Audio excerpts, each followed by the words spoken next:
आज मैले CRV होन्डाको यो ब्याट्री दिएर चाबीको ब्याट्री फेर्न गइरहेको छु। यसलाई कसरी फेर्ने भनेर म हजुरहरूलाई सिकाउँदैछु है। ल हेर्नुहोस्, यसरी यसलाई यहाँ लक खोलेर यसो तान्ने अनि बिचमा यसो घुमाएपछि त्यहाँ खोल्न सजिलो हुन्छ।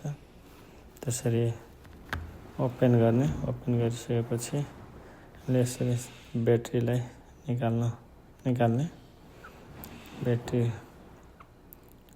साइडबाट निकालिसकेपछि मैले फेरि अर्को नयाँ ब्याट्री ल्याएको थिएँ। त्यसै ब्याट्रीलाई अब राख्न गइरहेको छु।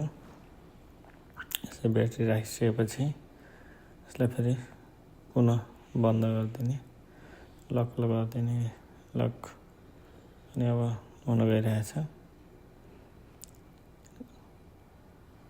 लक भइसकेपछि फेरि यो चाबीलाई मैले फेरि त्यही राखिदिएर गरिसकेँ। ल यो भिडियो हेरेकोमा धेरै धेरै धन्यवाद। ब्याट्री फेरि